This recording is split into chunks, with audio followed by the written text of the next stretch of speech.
Kasiang thâu mong là lá khát tội tôi hình sang là tôi ba mình phật là này không ní chị dây xuân mình tông giòn nó mong nghe Amen. nung in dòng tôm nâu khát mà đây cái gì to tôm nâu khát sang ngày khi ai ăn tôi na cái chuyện rồi lại chị khát mà Hallelujah. Amen. Amen. Kasiang thâu bên imo thầy lâu hàng ấy na ông pin ông lon na cái thầy na ông hậu pin na cái thầy hi tại mà na tu nên na ấy kia ông nó sang ngày lâu ấy kia ông hi sang ngày lâu imo lâu hàng ông pin den nhưng ngại suốt na khem pe ông mu ông tel pasien tu nên na phát khom này hiang chỉ dây xuân mình ta cái giòn nom hang Amen. Amen.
Xoang bí bắn tôi nông bia ta nông lim hi lung sim tập san na thoa kín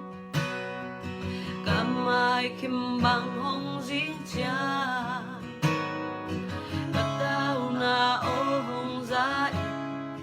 nông hệ đêm hi cây kia nông nữ xiang hay cây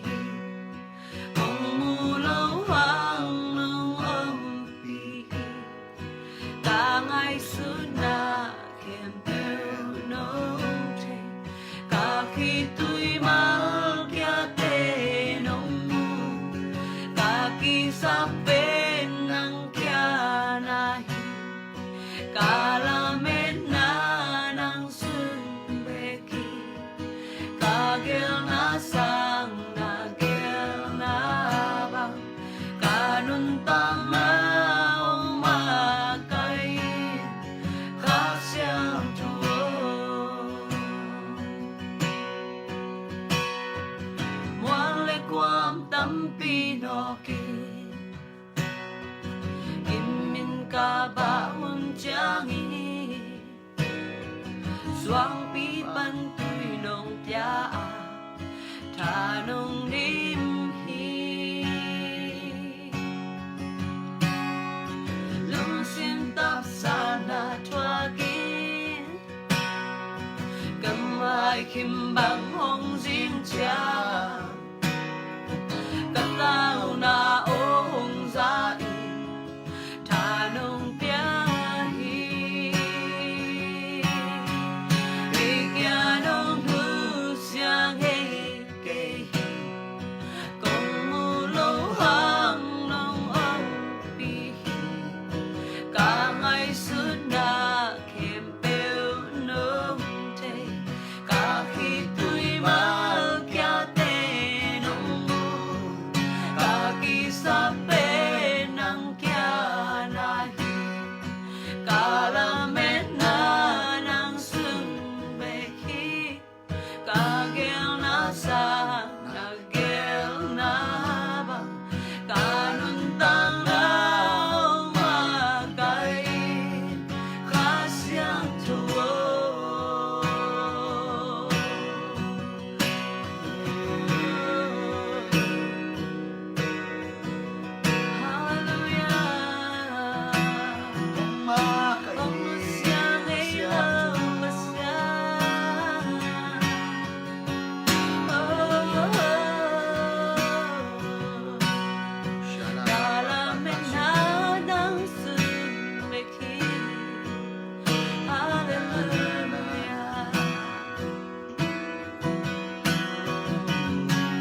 Kagil na sang nagil na bang kanuntang na umakay kasyang to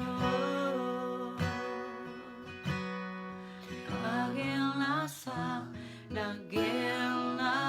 bang kanuntang na umakay kasyang to Amen. Hallelujah.